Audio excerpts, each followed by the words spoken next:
Hello students, कैसे हैं आप सब। स्वागत है आपका मेरे YouTube channel NCERT maths class पे। पिछले दो वीडियोस में अपने एनसीईआरटी क्लास 12th मैथ्स में चैप्टर नंबर 13 में एक्सरसाइज 13.3 का इंट्रो प्लस एग्जाम्पल कंप्लीट कर लिए। ठीक है जी। अगर आपको वो वाला वीडियो देखना है तो आप ऊपर जाके प्लेलिस्ट में देख सकते हैं। प्लेलिस्ट के अंदर आपको 11th क्लास के सारे चैप्टर अलग से, 12th क्लास के सारे चैप्टर अलग से और 10th क्लास के सारे चैप्टर अलग से सीरियल वाइज मिलेंगे। इवन आपको चैप्टर के अंदर पूरी की पूरी एक्सरसाइज भी क्या मिलेगी, सीरियल वाइज मिलेगी। आप किसी भी क्लास के अंदर कोई सी भी चैप्टर में कोई सी भी एक्सरसाइज के अंदर कोई सा भी क्वेश्चन या एग्जांपल देखना चाहते हैं तो आप ऊपर जाके प्लेलिस्ट में सिंगल क्लिक पे देख सकते हैं। ठीक है जी। आज के इस वीडियो में अपन एनसीईआरटी क्लास 12th में इसमें चैप्टर नंबर 13 में एक्सरसाइज 13.3 स्टार्ट करेंगे, जिसमें अपन जो बेस थ्योरम के जो क्वेश्चन हैं जो अपन इंट्रो पार्ट में देखे थे उसमें कुछ चीजें ऐसे हैं जो मुझे भी लगा कि मैं क्लियर नहीं कर पाया। अगर आपके कहीं कोई डाउट है तो ये एक्सरसाइज जब अपन कंप्लीट करेंगे तो बेस थ्योरम एकदम आपको हलवे की तरह लगेगी। आप कैसे भी करके सारे क्वेश्चन कर देंगे। ठीक है जी। तो क्वेश्चन नंबर फर्स्ट देखो 13.1 का क्या कह रहा है। 13.3 का, एक कलश में 5 लाल और 5 काली गेंदें है ना। एक अर्न है, एक मटका है ना। उसके अंदर 5 तो क्या है, रेड है और 5 क्या है, ब्लैक बॉल है ना। 5 क्या है, ब्लैक बॉल है। ठीक है ना। यादृच्छा से एक गेंद निकाली जाती है, इसमें से रेंडमली एक बॉल को क्या किया गया, चूज किया गया है ना। एक बॉल को इसमें से क्या किया गया, चूज किया गया। इसका रंग नोट करने के बाद पुनः कलश में रख दी जाती है ना। एक गेंद निकाली, उसको देखा और उसको वापिस रख दी है ना। पुनः निकाले गए रंग की 2 अतिरिक्त गेंदें कलश में रख दी जाती है ना। वापिस क्या हुआ कि जो बॉल निकली उसकी 2 और एक्स्ट्रा बॉल इसमें डाल दी गई। तो देखो क्या हुआ, जब इसमें से बॉल रेंडमली चूज की, या तो वो क्या आई होगी, रेड बॉल है ना, या क्या आई होगी, वो ब्लैक बॉल आई होगी ना, जो फर्स्ट टाइम मैंने चूज की है ना। फिर उसके बाद क्या हुआ, ये जो अर्न था, कलश था, उसके अंदर क्या हुआ, वो बॉल तो वापिस रखी है ना। उसके अलावा जो बॉल निकली वैसी ही और 2 बॉल डाल दी ना। इस कंडीशन में क्या, मान लो फर्स्ट बॉल रेड निकली, उसको देखा, उसको तो वापिस रखा ही और 2 रेड डाल दी, तो अब क्या हुआ, 7 रेड होगी और 5 क्या होगी, ब्लैक होगी। ठीक है। मान लो फर्स्ट जो बॉल देखी मैंने वो ब्लैक थी, वो तो डाली इसके अंदर। उसके अलावा 2 और ब्लैक डाल दी, तो रेड कितनी है, 5 है और ब्लैक कितनी होगी, एक बार 7 होगी ना। ठीक है। तथा कलश में से एक गेंद निकाली जाती है ना। ठीक है। दूसरी गेंद के लाल होने की प्रायिकता क्या है। देखो क्या है क्वेश्चन कि एक अर्न था, एक कलश था, उसके अंदर 5 रेड और 5 बॉल ब्लैक बॉल थी ना। इसमें से एक बॉल निकाली, उसका कलर देखा और उसको वापिस अर्न के अंदर रख दिया। जो कलर देखा वो बॉल रेड भी हो सकती थी और ब्लैक भी हो सकती है ना। वापिस रखने के साथ साथ क्या किया, जो बॉल निकली उसी कलर की 2 और बॉल उसके अंदर डाल दी। मान लो रेड निकली तो 2 रेड अंदर और डालेंगे तो 7 रेड हो जाएंगे, 5 ब्लैक हो जाएगी। और ब्लैक निकली तो 2 और ब्लैक डाल देंगे तो 5 रेड और 7 ब्लैक हो जाएंगे, है ना। अब इन कलश में से एक बॉल और निकल जाती है और उसके रेड होने की हमें क्या करनी है, प्रायिकता ज्ञात करनी है ना। तो मान लेता हूं पहली बॉल जो निकली वो, उसके लिए इवेंट डिफाइन कर दे रहा हूं ना।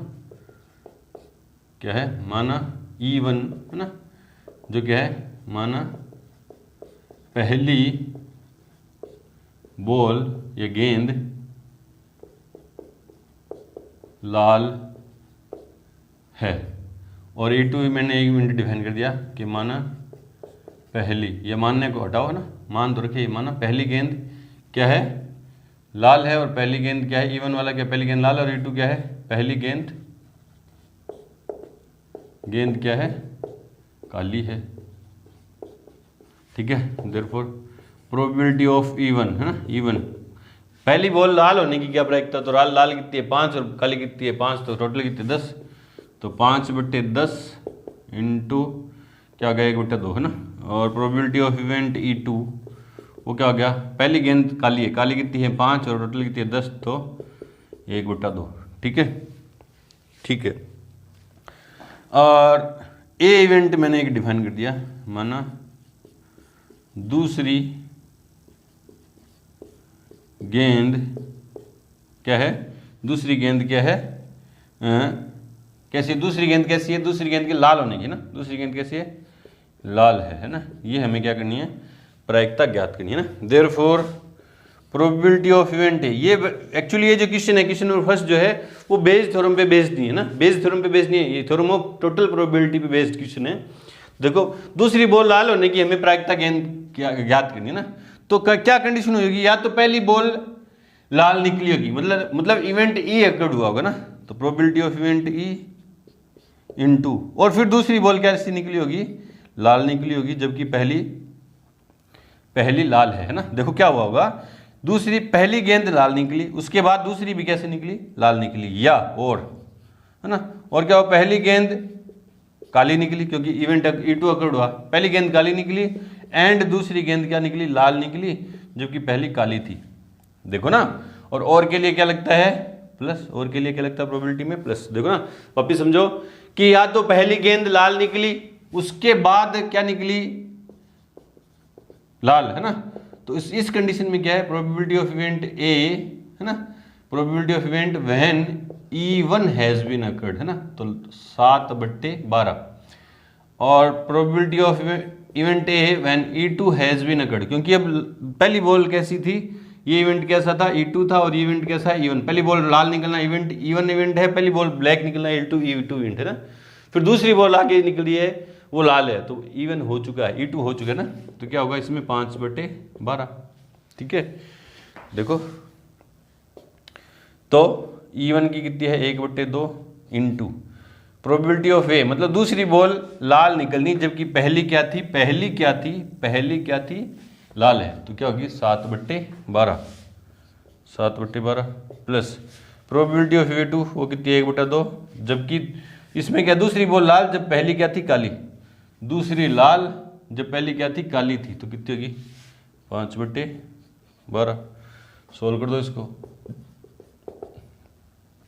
क्या होगा 7/24 प्लस 5/24, एलसीएम आया 24, 7 + 5, तो प्रोबेबिलिटी ऑफ इवेंट ए 12/24 काट दी तो 1/2, ये आ गया हमारा फाइनल आंसर। चेक कर ले रहे हैं क्वेश्चन नंबर फर्स्ट 13.3 के अंदर क्वेश्चन नंबर फर्स्ट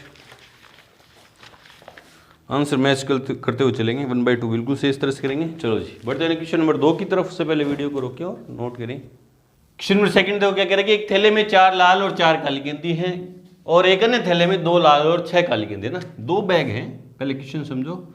ये फर्स्ट गेंद है, बैग है, इसमें 4 तो रेड और 4 क्या है ब्लैक बॉल है, ठीक है, ये फर्स्ट बैग।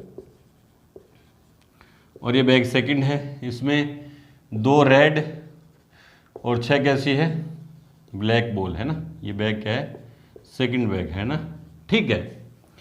दोनों थैलों में से एक गेंद को यादृच्छा से चुना जाता है ना। दोनों थैलों में से रेंडमली पहले दोनों बैग चूज हुए होंगे, फिर उसमें से एक बैग बॉल को रेंडमली चूज किया जाता है। उसमें से एक गेंद निकाली जाती है जो कि लाल है। बॉल कैसी है लाल है, निकाली गई जो बॉल है वो कैसी है लाल है। ये घटना तो घटित हो चुकी है, निकली बॉल कैसी है लाल है ना। इस बात की क्या प्रायिकता है कि गेंद पहले थैले से निकली है ना, पहले थैले से निकली ना। देखो तो पहले तो रेंडमली दोनों बैग का चयन हुआ होगा ना। इस इवेंट को मैंने मान ले रहा हूँ E1 और इसको E2 मान ले रहा हूँ कि बैग फर्स्ट के चयन को मैंने E1 मान लिया और बैग सेकंड के चयन को मैंने क्या मान लिया, चूजन को क्या मान लिया E2 इवेंट मान लिया ना। तो प्रोबेबिलिटी ऑफ E1 है ना, लिख दे रहा हूँ ना आंसर में, माना E1 इवेंट मैंने डिफाइन कर दिया कि पहला थैला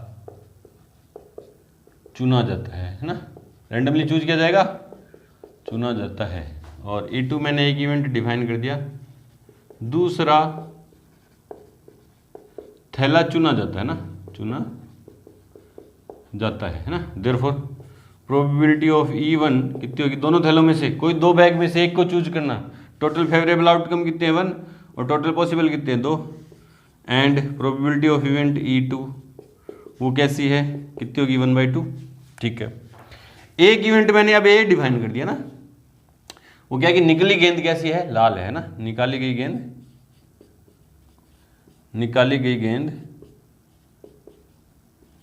गेंद क्या है लाल है ना। Therefore probability of event A when E1 has been occurred है ना। मतलब थैले फर्स्ट को चुनकर, थैले फर्स्ट को इवन इवेंट अकर्ड है, इसका मतलब क्या, थैले फर्स्ट को चुनकर उसमें से लाल गेंद आने की प्रायिकता। तो लाल कितने इसमें 4 और टोटल कितनी है 8 है ना। तो 4/8 तो क्या हो जाएगी 1/2। वो ये नॉन बात है, एग्जामिनर पढ़ लेगा कि इवेंट इवन अकर्ड है, मतलब थैला फर्स्ट चुना गया, उसमें से लाल गेंद आने की प्रायिकता कितनी है 4/8, ठीक है। And probability of event A when E2 has been occurred, मतलब थैले 2 को चुनकर उसमें से लाल गेंद आने की प्रायिकता। तो लाल गेंद कितनी है इसमें 2, टोटल कितनी है 8, तो काट दी तो 1/4, ठीक है। ये नंबर फर्स्ट, ये नंबर सेकंड, ये नंबर थर्ड और ये नंबर क्या होगी 4th। Now by Bayes theorem, है ना, बेज थ्योरम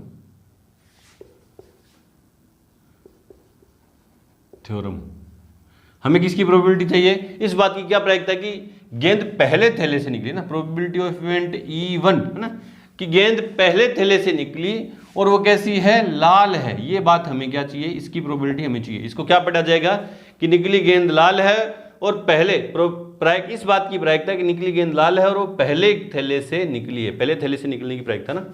तो देखो इसके लिए वही फॉर्मूला है मेरा, जो मैं मान के चलता हूं कि मैं इंट्रो पार्ट में आपके अच्छे से, सेकंड पार्ट जो इंट्रो का मैंने किया था उसमें अच्छे से क्लियर नहीं कर पाया। यहां क्या था, टोटल फेवरेबल आउटकम, है ना, किसके फेवरेबल आउटकम, कि थैले फर्स्ट में से रेड बॉल आने के आउटकम, थैले फर्स्ट में से रेड बॉल आने के आउटकम, है ना, रेड बॉल आने की प्रोबेबिलिटी। और टोटल पॉसिबल आउटकम किसके, कि दोनों थैलों में से रेड बॉल क्या है ना। तो टोटल फेवरेबल आउटकम, फेवरेबल किसका, कि थैले फर्स्ट में से लाल बॉल आए। तो पहले थैले फर्स्ट को चुना होगा, उसमें से रेड बॉल आई होगी।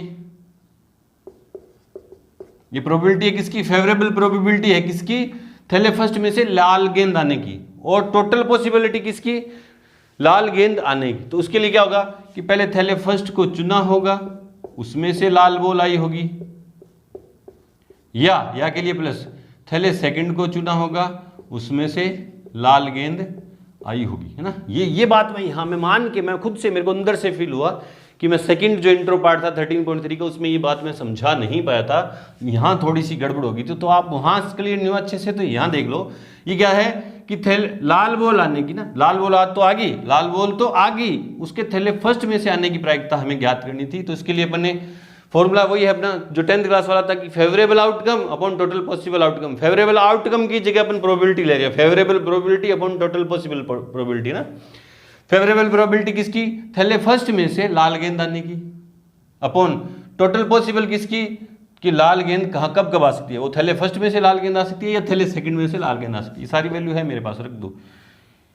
1/2 इंटू इसकी कितनी है 1/2 अपॉन इसकी 1/2 इंटू 1/2 प्लस 1/2 इंटू इसकी कितनी है, इसकी कितनी है 1/4, 1/4 कहाँ से लिखना चाहो तो बाय फर्स्ट टू फोर्थ, है ना, ठीक है। तो 1/4 अपॉन 1/4 प्लस 1/8, ठीक है। तो 1/4 एलसीएम आया 8, 2 + 1, तो 1/4 इंटू 8/3 ये 2। तो प्रोबेबिलिटी ऑफ E1 मतलब थैले फर्स्ट को चुनने की, जबकि निकली बॉल कैसी है, थैले फर्स्ट में से लाल बॉल होने की प्रायिकता क्या है 2/3। चेक कर ले रहे हैं, चेक कर ले रहे हैं। अब मेरे को अंदर से फील आ रहा है कि हाँ अच्छे से मैंने बता दिया, आपके समझ में भी आया है। 13.3 में क्वेश्चन नंबर सेकंड बिल्कुल सही है, 2/3 इस तरह से करेंगे। चलो जी बढ़ते हैं क्वेश्चन नंबर थर्ड की तरफ। से पहले वीडियो को रोकें और नोट करें। क्वेश्चन नंबर थर्ड देखो क्या कह रहा है कि यह ज्ञात है कि एक महाविद्यालय के छात्रों में से 60% छात्रावास में रहते हैं और 40% छात्रावास में नहीं रहते हैं। किसी कॉलेज के स्टूडेंट्स में से 60% तो हॉस्टल में रहते हैं और 40% हॉस्टल में नहीं रहते हैं, ठीक है। पूर्ववर्ती वर्ष के परिणाम सूचित करते हैं कि छात्रावास में रहने वाले छात्रों में से 30% और छात्रावास में न रहने वाले छात्रों में से 20% छात्रों ने ए ग्रेड प्राप्त किया ना। मतलब जो स्टूडेंट हॉस्टल में रह रहे हैं उनके 30% और जो हॉस्टल में नहीं रह रहे हैं उनके 20% छात्र जो स्टूडेंट है वो ए ग्रेड प्राप्त करते हैं, ठीक है। वर्ष के अंत में महाविद्यालय के एक छात्र को यादृच्छा से चुना जाता है और पाया गया कि उसे ए ग्रेड मिला है ना। वो जो स्टूडेंट चुना गया वो ये तो डिसाइड है, ये तो फिक्स है, ये घटना तो घटित होगी कि उसे ए ग्रेड मिला है, ठीक है। तो इस बात की क्या प्रायिकता है कि वह छात्रावास में रहने वाला है ना, छात्रावास में रहने वाला है या छात्रावास में नहीं रहने वाला। तो मैं मान ले रहा हूं 2 इवेंट है ना आंसर में, माना इवेंट E1 मैंने डिफाइन कर लिया कि छात्रावास में रहने वाला है, और एक इवेंट मैंने E2 डिफाइन कर दिया कि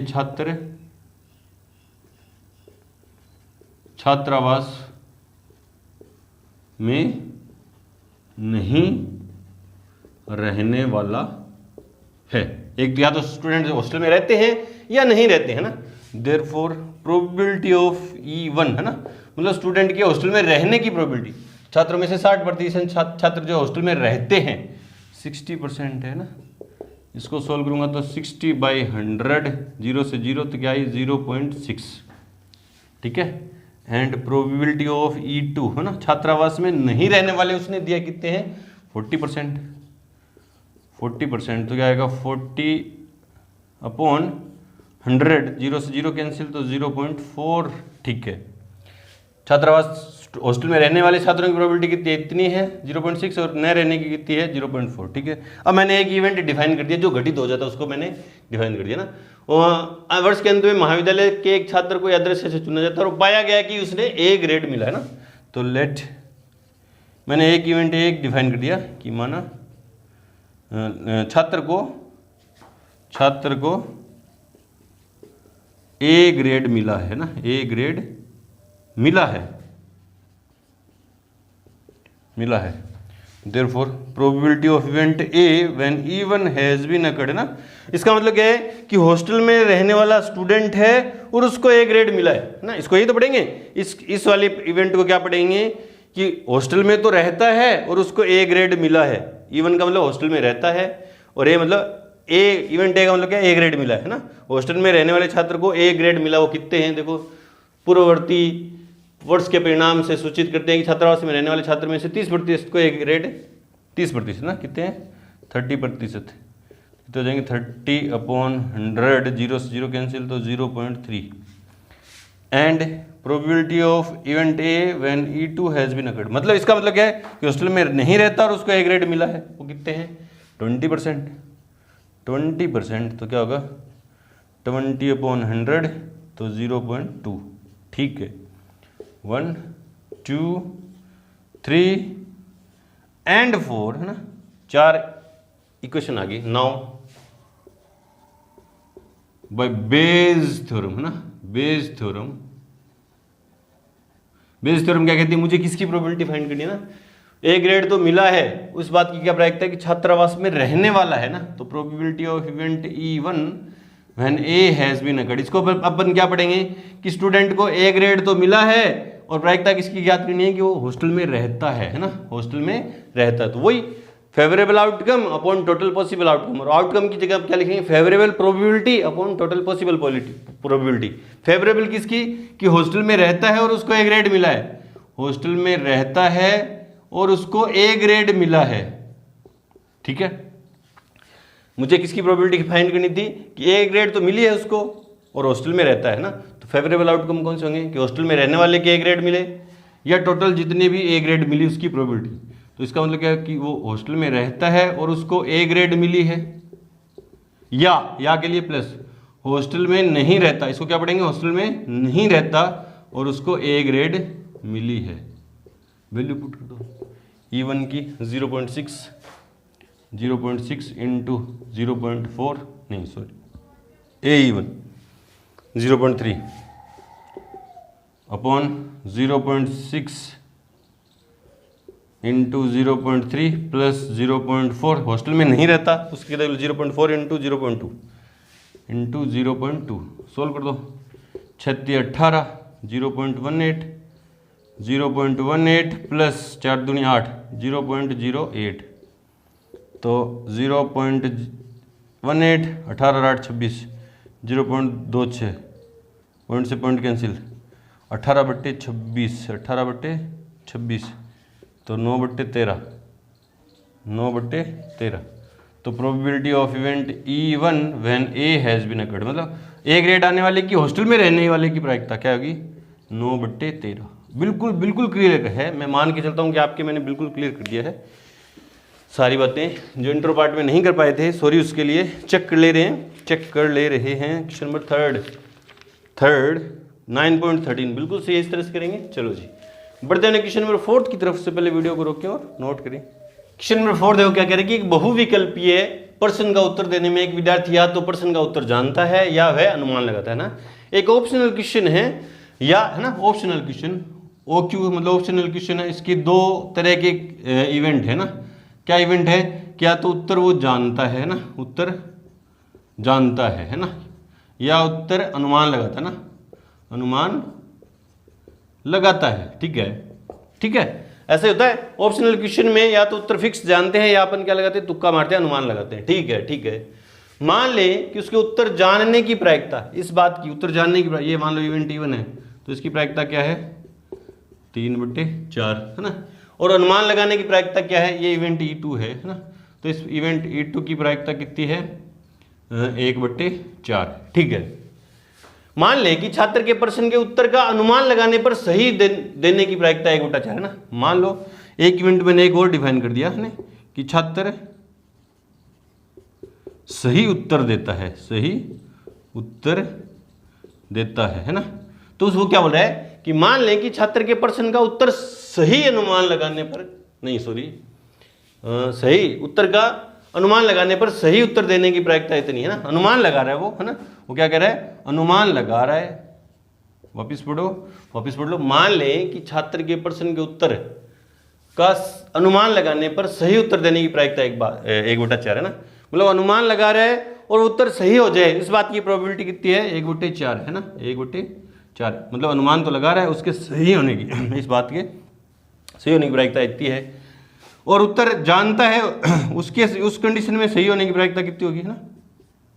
मतलब उत्तर जानता है, उस कंडीशन में सही उत्तर देने की प्रायिकता तो क्या होगी, एक होगी ना। सही होगा, वो जानता है तो सही है, वो 100% श्योर है। ठीक है, ठीक है, 1/4 है। इस बात की क्या प्रायिकता है कि वो छात्र उत्तर जानता है ना। हमें इस बात की प्रायिकता ज्ञात करनी है कि उत्तर जानता है। प्रोबेबिलिटी ऑफ इवेंट E1 ये फाइंड करनी है, जबकि यह ज्ञात है कि उसने सही उत्तर दिया ना। मतलब E1 की सही उत्तर जानने की प्रायिकता ज्ञात करनी है, जबकि उसने उत्तर जो दिया है वो सही है। ये बात हमें क्या करनी है, ज्ञात करनी है। तो वो देखो ट्री डायग्राम देख लो, वो लिख रहा हूँ। माना दो इवेंट है, एक मैंने इवेंट E1 डिफाइन कर दिया क्या कि छात्र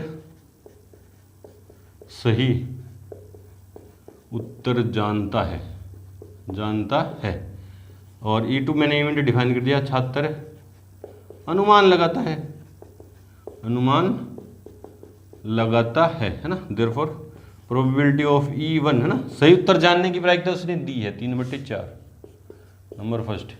प्रोबेबिलिटी ऑफ इवेंट E2 है ना, वो कितनी है 1/4। ठीक है, ठीक है ना। और एक इवेंट मैंने डिफाइन कर दिया कि उसने सही उत्तर दिया। एक तो जानना, एक उत्तर सही देना ना। लेट ए है ना, छात्र ने सही उत्तर दिया है। वो कैसा भी हो सकता है, अनुमान लगा के भी सही दे सकता है और जानने पर भी सही दे सकता है ना। छात्र ने सही उत्तर दिया है ना, दिया है ना। तो इस बात की क्या प्रायिकता है फिर, सही उत्तर देने की प्रायिकता क्या है, जब वो अनुमान जानता है। इसको क्या पढ़ेंगे, छात्र के सही उत्तर देने की प्रायिकता जब वो जानता है तो इसकी प्रायिकता कितनी है 1, क्योंकि जानेगा तो सही उत्तर देगा, 100% श्योर है। और छात्र के सही उत्तर देने की प्रायिकता जब वो अनुमान लगाता है, इस बात को क्या पढ़ेंगे, छात्र के सही उत्तर देने की प्रायिकता जब वो अनुमान लगाता है, क्योंकि इवेंट E2 क्या है, अनुमान लगाता है। उसकी प्रायिकता उसने दे रखी है, कितनी है 1/4, ये number 4th। Now by Bayes theorem है ना, नाउ बाय बेज थ्योरम मुझे किस बात की प्रायिकता कहते हैं, इस बात की क्या प्रायिकता है कि कोई छात्र उत्तर जानता है ना। प्रोबेबिलिटी ऑफ इवेंट जानता है, सही उत्तर जानता है E1, जबकि उसने सही उत्तर दिया है, सही उत्तर दिया है ना। सही उत्तर तो दिया है, उसके जानने की प्रायिकता क्या है, तो फेवरेबल प्रोबेबिलिटी किसकी, सही उत्तर जानने की अपॉन टोटल सही उत्तर देने की प्रोबेबिलिटी ना।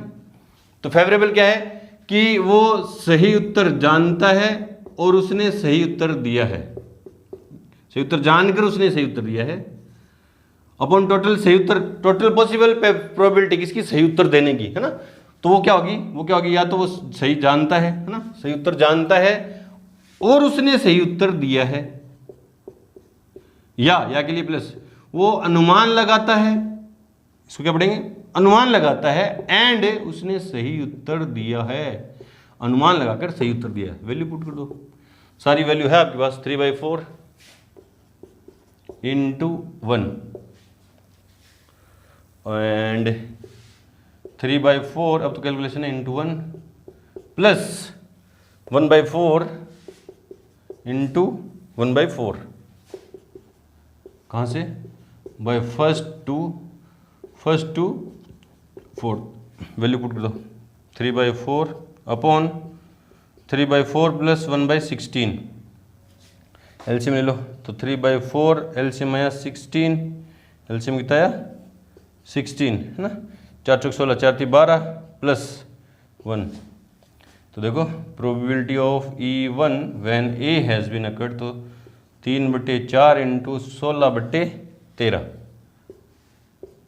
तो 4 4 3 12/13 है ना, E1 when A has been occurred, तो 12/13, बिल्कुल हलवे की तरह मेरे को लग रहा है, मैंने आपको परोस दिया है बेस थ्योरम को, चेक कर ले रहे हैं, क्वेश्चन तो सही होंगे, अब बिल्कुल सही होंगे। क्वेश्चन नंबर 4 13.3 में क्वेश्चन नंबर 4 12/13 बिल्कुल सही इस तरह से करेंगे। चलो जी बढ़ते हैं क्वेश्चन नंबर 5 की तरफ, से पहले वीडियो को रोकें और नोट करें। क्वेश्चन नंबर 5 देखो क्या कह रहा है, किसी रोग के सही निदान के लिए रक्त की जांच 99% असरदार है ना, मतलब जांच करने पर 99% असरदार है, 99% क्या है असरदार है, जब वास्तव में रोगी उस रोग से ग्रस्त है ना, मतलब रोग किस कोई भी रोग है, मान लो एक HIV वाला क्वेश्चन किया था अपने इंट्रो पार्ट सेकंड में, जो वहां पे आपके क्लियर नहीं हो पाया था ना, तो यहाँ देखो वो HIV वाला क्वेश्चन दिमाग के अंदर घुमाओ, किसी विशेष रोग, मतलब HIV है ना, मान लो HIV है ना, HIV की अगर कोई व्यक्ति HIV पॉजिटिव है, इस क्वेश्चन में विशेष रोग में HIV वाला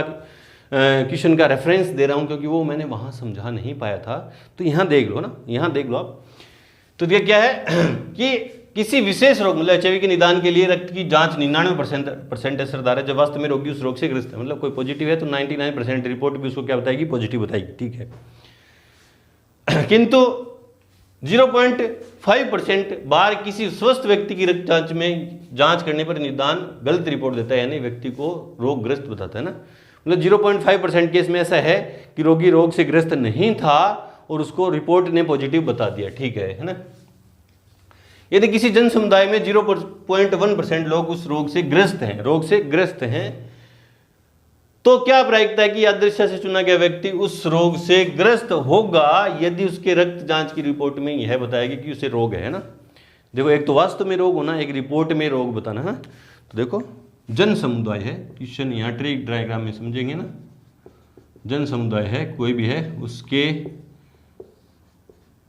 0.1% ना, 0.5% है ना, व्यक्ति जो है रोग मुक्त है ना, क्या है, रोग मुक्त नहीं, रोग युक्त हैं, कितने हैं 0.5%, और रोग मुक्त कितने हो गए फिर, रोग युक्त कितने हैं, तो रोग मुक्त कितने हो गए 99.5%, ठीक है। तो मैंने मान लो ये इवेंट डिफाइन कर लिया E1 है और ये इवेंट मैंने डिफाइन कर लिया E2 है, तो प्रोबेबिलिटी ऑफ E1 है ना, मतलब किसी व्यक्ति के रोग युक्त होने की प्रायिकता कितनी है, इतनी, और रोग मुक्त होने की प्रायिकता क्या है, इतनी है, ठीक है, ठीक है। अब मैंने एक इवेंट डिफाइन किया ना कि जांच में व्यक्ति रोग युक्त है ना, जांच उस व्यक्ति को रोगग्रस्त युक्त की जगह रोगग्रस्त लिख दो, रोगग्रस्त, जांच में व्यक्ति रोगग्रस्त है ना, रोगग्रस्त है, ठीक है। तो वे जांच में व्यक्ति के रोगग्रस्त होने की प्रायिकता है ना, जांच में व्यक्ति के रोगग्रस्त होने की प्रायिकता जब वो वास्तव में रोगग्रस्त है, देखो ये क्या है, इस बात को क्या पढ़ेंगे कि वास्तव में व्यक्ति रोगग्रस्त है, उसके जांच भी रोगग्रस्त है, इसकी क्या प्रायिकता, देखो किसी रोग के सही निदान के लिए 99% असरदार है, जब वास्तव में रोगी उस रोग से ग्रस्त है ना, रोग से ग्रस्त है तो जांच में भी ग्रस्त आएगा, इसकी प्रोबेबिलिटी कितनी है 99%, और जांच में पॉजिटिव आना जब वो खुद पॉजिटिव नहीं है ना, इसको क्या पढ़ेंगे, रोगी रोगग्रस्त रोग मुक्त है और उसकी जांच क्या आ रही है, पॉजिटिव आ रही है, जांच में व्यक्ति रोगग्रस्त है, वैसे तो रोग मुक्त है और जांच क्या आ रही है, रोग युक्त आ रही है, तो इसकी क्या प्रायिकता है, अरे रोग युक्त व्यक्ति वास्तव में कितने, रोग युक्त कितने हैं 0.1% है ना, 0.1%, तो रोग मुक्त कितने होगी 0.99% है ना, ठीक है ना। वापिस पढ़ते हैं, ये थोड़ा सा कंफ्यूज हो गया। तो रोगग्रस्त कितने वास्तव में रोगग्रस्त कितने हैं, किसी यदि किसी जन समुदाय में 0.1% लोग उस रोग से ग्रस्त है तो रोग मुक्त कितने हो गए। अब देखो जांच में रोगग्रस्त आना, जबकि रोगग्रस्त है वो खुद, वो वास्तव में रोगग्रस्त है और उसकी जांच में पॉजिटिव आना इतनी है, और वास्तव में रोगग्रस्त नहीं है और जांच में पॉजिटिव आना वो कितना है 0.5%, ये था। ठीक है, तो मान लेते हैं आंसर में, माना इवन एक इवेंट मैंने डिफाइन कर दिया ना कि वास्तव में व्यक्ति रोगग्रस्त है ना। और E2 इवेंट क्या है, वास्तव में व्यक्ति रोग क्या है, मुक्त है। या तो व्यक्ति रोगग्रस्त होगा वास्तव में, या कैसा होगा, रोग मुक्त है।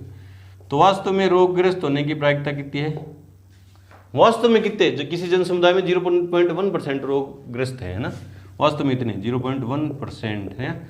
यहाँ से परसेंटेज का साइन हटाऊंगा तो 0.1/100 और 0.2 डिजिट इधर खिसक जाएगा तो क्या होगा 0.001। ठीक है, प्रोबेबिलिटी ऑफ इवेंट E2 है ना, E2 क्या है, वास्तव में व्यक्ति रोग मुक्त है तो है ना, तो इसकी बात क्या होगी 1 माइनस प्रोबेबिलिटी ऑफ E1 है ना। E1 का मतलब क्या है, रोगग्रस्त रोग मुक्त व्यक्ति क्या होंगे, टोटल 1 में से प्रायिकता क्या होगी, 1 में से रोग युक्त होने की प्रायिकता है ना, तो 1 माइनस 0.001 है ना।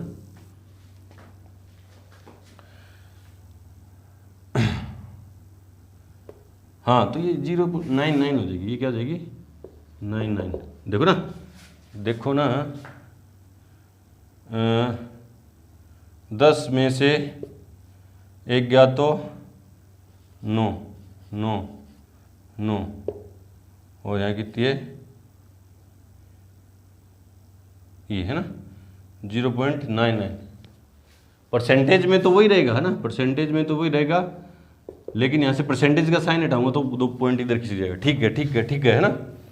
अब मैंने एक इवेंट डिफाइन कर दिया, लेट ए, मैंने एक इवेंट ए डिफाइन कर दिया क्या, कि जांच में व्यक्ति रोगग्रस्त है ना, जांच में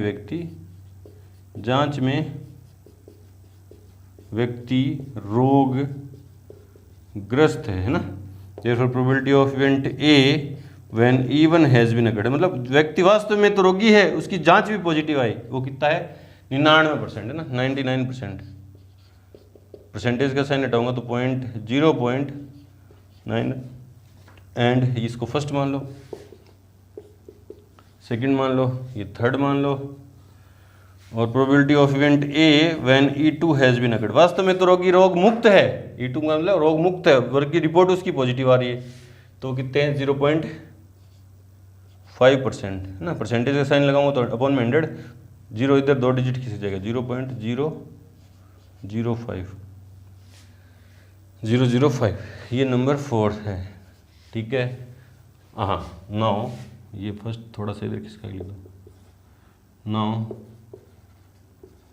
बाय बेज थ्योरम है ना, किस बात की प्रोबेबिलिटी चाहिए मेरी है ना, किस बात की प्रायिकता चाहिए, तो क्या प्रायिकता है रोगग्रस्त, तो है ना किसी जन समुदाय के रोगग्रस्त है, इस क्या प्रायिकता है कि कोई यदृच्छा से चुना गया व्यक्ति उस रोग से ग्रस्त है ना, रोग से ग्रस्त है, जबकि रिपोर्ट उसे पॉजिटिव बताती है ना, जबकि रिपोर्ट में जांच में ये बताया कि वो पॉजिटिव है ना। तो देखो जांच पॉजिटिव बता रही है, वास्तव में रोगग्रस्त होने की प्रायिकता ना। ठीक है, वास्तव में रोगग्रस्त होने की प्रायिकता, तो अनुकूल परिणाम किसके, जांच के पॉजिटिव आने के ना, जांच के रोगग्रस्त होने के, तो व्यक्ति की रोगग्रस्त है और उसकी जांच भी क्या आई है, पॉजिटिव आई है, टोटल रोगग्रस्त होने की है ना, रोगग्रस्त जांच रोगग्रस्त होने के परिणाम क्या है कि रोगग्रस्त था और जांच भी पॉजिटिव आई, या प्लस रोगग्रस्त नहीं था और जांच क्या आई पॉजिटिव, ये इवन थोड़ा सा इधर और जांच उसकी क्या आई पॉजिटिव आई, रोगग्रस्त नहीं था जांच पॉजिटिव आई, वैल्यू पुट कर दो। E1 कितनी है 0.001 into E1 0.99 upon 0.001 into 0.99 plus E2 कितने 0.999 इंटू 0.005 0.005 है ना। 99 एक का 99 और कितने डिजिट छोड़ के 0.5 ये तो 0.000 99 एक का 99 2 और 2 4 और 1 5 है ना। और इसको इससे मल्टीप्लाई करूँगा तो 9×45 4 49 और 4 49 कितने डिजिट 3 और 3 6 4 और 2 6 कैलकुलेशन है ये तो 0.00099 एक पीछे जीरो लगा दो क्योंकि 6 डिजिट है, पॉइंट के बाद 6 डिजिट है ना। और इसके पीछे क्या लगा दो 1 0 6 हो गया ना। 5 9 9 18 9 9 18 और 1 19 4 1 5 0 0 6 हो गए ख़त्म। पॉइंट से पॉइंट कैंसिल तो क्या आया 990/5 9 8 5 5 की टेबल में 5 एकम 5 9 5 45 4 5 एकम 5 4 9 5 45 4 8 5 40 5 एकम 5 5 एकम 5 4 48 9 5 45 3 7 5 35 ये है क्या probability of E1 when A has been occurred. Calculation में मिस्टेक हो सकती है, बाकी कोई बेस थ्योरम में कोई दिक्कत नहीं आएगी आपके। चेक कर ले रहे हैं 13.3 में क्वेश्चन नंबर फिफ्थ नंबर 13.3 में क्वेश्चन नंबर फिफ्थ है 22/133 22 9 की टेबल में कट रहा है ना। 9 दूनी 18 9 दूनी 18 और 9 एकम 9 3 27 9 27 9 27 हाँ बिल्कुल सही है ना। 22/133 9 के पाड़े में और कट गया था ना। बिल्कुल सही है इस तरह से करेंगे। चलो जी बढ़ते हैं क्वेश्चन नंबर 6 की तरफ। से पहले वीडियो को रोक के और नोट करें। क्वेश्चन नंबर 6 देखो क्या कह रहे हैं कि 3 सिक्के दिए गए है ना। आपको 3 कॉइन दे दिए, एक सिक्के के दोनों ओर चित है ना। 3 कॉइन है, इसके तो दोनों ओर क्या है हेड है ना, चित हेड है ना। और एक दूसरा सिक्का अभिन्नत है ना, मतलब बाइज्ड कॉइन है मतलब उसमें हेड और टेल आने की प्रोबेबिलिटी सेम नहीं है ना। उसने बता भी दिया जिसमें 75% बार हेड आता है ना, तो इसमें हेड आने दोनों साइड प्रोबेबिलिटी ऑफ हेड है ना, हेड आने की प्रोबेबिलिटी कितनी है 75% और टेल आने की 25 होगी, ठीक है। और तीसरा सिक्का अनभिन्नत है, मतलब ये कैसा है अनबाइज्ड कॉइन है, HT है इसके दोनों तरफ हेड है। ये बाइज्ड कॉइन है। बाइज्ड कॉइन का मतलब क्या, उसके हेड आने के चांसेस ज़्यादा हैं 75% और टेल आने के क्या है 25%। बाइज्ड हो गया। ये अनबाइज्ड है, मतलब हेड और टेल आने, ये जो नॉर्मल सिक्का है वो हेड और टेल आने की प्रोबेबिलिटी सेम है, ठीक है। तीनों सिक्कों में से एक सिक्के को यादृच्छा से चुना गया और उसे उछाला गया ना। इन तीनों कॉइन में से कोई एक कॉइन को चूज किया गया और उसे टॉस किया गया। कोई सा भी हो सकता है, रैंडमली चूज करना। तो मैंने 3 इवेंट डिफाइन होंगे पहले, है ना। आंसर में माना E1 इवेंट है, सिक्के फर्स्ट को चुना गया। E2 एक इवेंट है, सिक्के सेकंड को चुना गया। और E3 एक इवेंट है, सिक्के थर्ड को चुना गया ना। रैंडमली चूज किया गया तो इनके चुनने की प्रायिकताएं क्या होंगी, समान होंगी ना। Therefore probability of E1 equals to probability of E2 equals to probability of event E3 equals कितनी होगी 1/3। नंबर फर्स्ट 1/3, क्योंकि 3 सिक्कों में से एक को चुनना, टोटल पॉसिबल आउटकम 3, चुनना कितना एक, तो 1/3, ठीक है। अब मैंने है ना उछाला गया। यदि सिक्के पर चित्त प्रकट हो गया ना, ये घटना तो घटित होगी है ना, कि उछाला और उस पर हेड आया, चाहे ये कॉइन होगा तो भी हेड आ सकता है, ये होगा तो भी हेड आ सकता है, और ये होगा तो भी हेड आ गया। ये घटना तो घटित होगी ना। लेट एक इवेंट मैंने डिफाइन किया कि सिक्के पर चित्त मतलब हेड प्रकट हुआ है ना। तो ये कैसे हुआ होगा, या तो सिक्के फर्स्ट को चुना गया और उसे उछाल कर हेड आया है ना, मतलब therefore probability of event A when E1 has been occurred, इसको मतलब क्या है, इसका मतलब क्या है कि सिक्के फर्स्ट को चुन के उसको उछाला गया तो हेड आया, तो सिक्के फर्स्ट पे हेड कितने हैं, 2 हैं, दोनों साइड हेड है, तो हेड आने की प्रोबेबिलिटी कितनी होगी 1, क्योंकि 2/2, टोटल पॉसिबल आउटकम कितने हैं 2, और दोनों कैसे हैं हेड, तो 2/2 1, ठीक है। Probability of event A when E2 has been occurred, मतलब सिक्के सेकंड को चुना गया और उसको उछालने पर हेड आया, तो प्रायिकता कितनी है 75%, मतलब 0.75%। नंबर थर्ड, या और probability of event A when E3 has been occurred, मतलब सिक्के थर्ड को चुना गया और उसको उछालने पर हेड आया, वो कैसा है, बायस अनबाइज्ड कोइन है, हेड आने की प्रोबेबिलिटी कितनी है 1/2 है ना, 1/2, ठीक है ठीक है ठीक है ठीक है। यहाँ से भी पॉइंट को हटा दे रहा हूँ ना, यहाँ से भी कैलकुलेशन जब पॉइंट से हटा ही दे रहे हैं, 75/100 आ जाएंगे ना, अपॉन में 100 आ जाएंगे, तो काट दिया तो 3/4, ये नंबर थर्ड है और ये नंबर क्या है फोर्थ है ना। नाउ बाय बेज थ्योरम है ना, बेज थ्योरम किसकी प्रायिकता कहते हैं, यदि सिक्के पर चित्त प्रकट है तो क्या प्रायिकता है कि वह दोनों चित्त वाला है ना, देयरफॉर प्रोबेबिलिटी ऑफ इवेंट, दोनों चित्त वाला कौन सा है, फर्स्ट, इवेंट फर्स्ट है, सिक्के फर्स्ट को चुना, अगर सिक्का फर्स्ट कैसा है, एक सिक्के पर है ना, एक सिक्के पर दोनों और चित्त है, ये फर्स्ट है, ये फर्स्ट है और ये सेकंड है और वो थर्ड है ना, तो probability of event when A has been occurred है ना, मतलब ए तो घटना, ए तो घटित हो चुकी, चित्त तो आ गया है ना, चित्त तो आ गया, अब फेवरेबल प्रोबेबिलिटी किसकी, सिक्के फर्स्ट पर चित्त आना, और टोटल पॉसिबल प्रोबेबिलिटी किसकी, चित्त आने की ना, हेड आने की, मतलब देखो फेवरेबल किसकी, सिक्के फर्स्ट पर चित्त आना ना, सिक्के फर्स्ट को चुना गया और उस पर हेड आया, या हेड आने की टोटल प्रोबेबिलिटी क्या है, सिक्के फर्स्ट को चुना गया और उस पर हेड आया, या सिक्के सेकंड को चुना गया और उस पर हेड आया, या के लिए प्लस सिक्के थर्ड को चुना गया, E3 को मतलब सिक्के थर्ड को चुना गया और उस पर हेड आया, वैल्यू पुट कर दो, E1 कितनी है 1/3 इंटू ए, E1 कितनी है 1,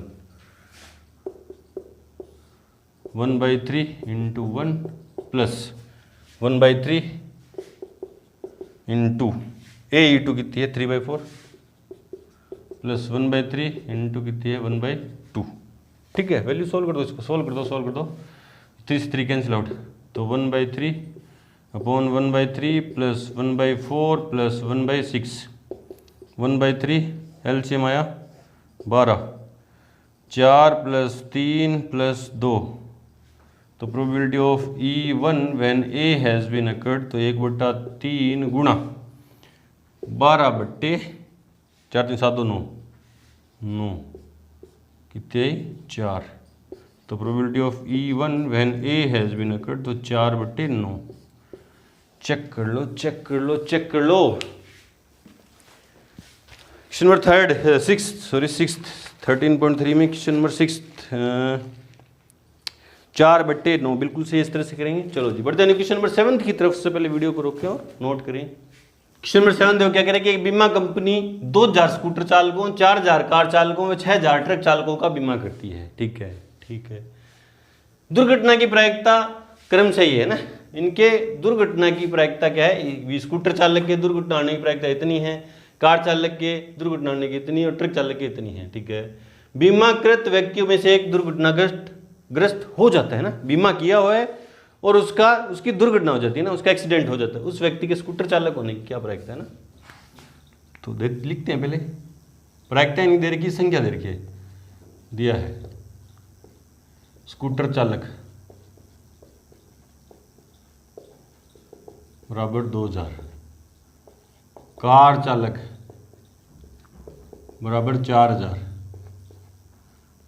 ट्रक चालक बराबर क्या है 6000, इसलिए कुल 6 4 10 2 12000 है ना। माना लेट मैंने इवेंट डिफाइन कर दिया, E1 बीमा स्कूटर चालक का है ना, स्कूटर चालक का है। E2 मैंने इवेंट डिफाइन कर दिया, बीमा कार चालक का है, और E3 मैंने इवेंट डिफाइन कर दिया, बीमा ट्रक चालक का है ना, ट्रक चालक का है।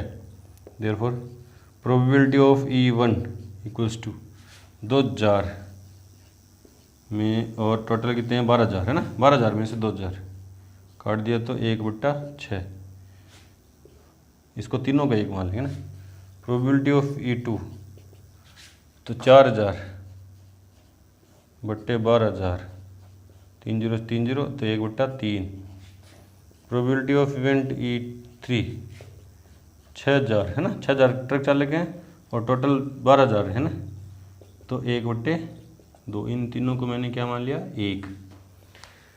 एक्सीडेंट की प्रोबेबिलिटी दे रखी है ना, और इवेंट मैंने डिफाइन कर दिया, लेट ए एक इवेंट है, बीमाकृत व्यक्तियों में से दुर्घटनाग्रस्त हो जाता है ना, बीमाकृत व्यक्ति दुर्घटनाग्रस्त हो जाता है।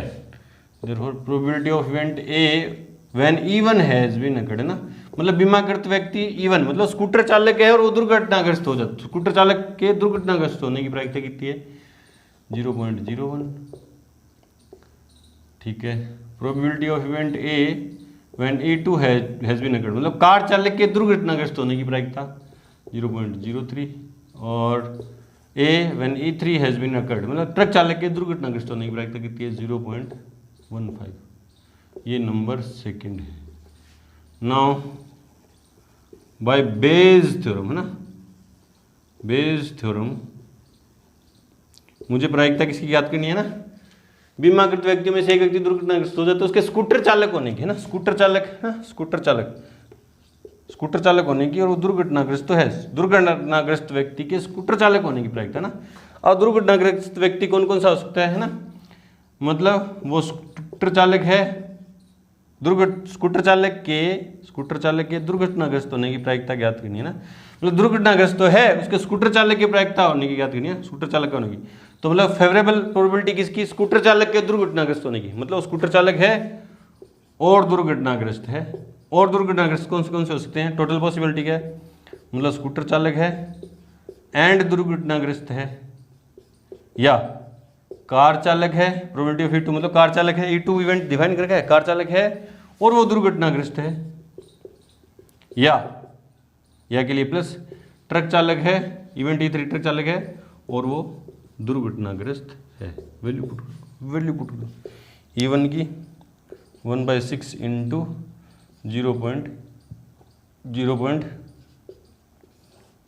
1/6 into plus 1/3 into 0.03 plus 1/2 into 0.515। ठीक है, सोल्व करेंगे एलसीएम तो ये क्या हो जाएगा, ऊपर मल्टीप्लाई हो गया 0.01/6। एलसीएम कितना आया, एलसीएम कितना आया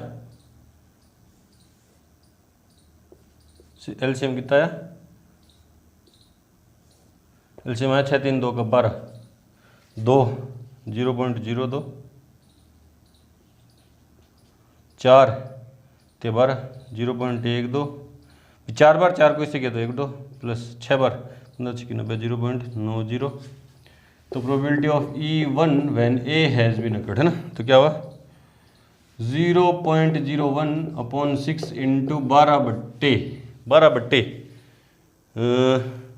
2 4, ठीक है, 9 1 10 9 1 10 तो 1.0, 6 दूनी 12 है ना, तो 0.02 बट्टा में 1.04, पॉइंट से पॉइंट कैंसिल आउट है ना, तो 1/52 कितने 1/52, पॉइंट से पॉइंट काट दिया क्योंकि पॉइंट के बाद 2 डिजिट थे और 2 डिजिट थे ना। चेक कर ले रहे हैं, गर्मी बहुत ज़्यादा है, चेक कर ले रहे हैं।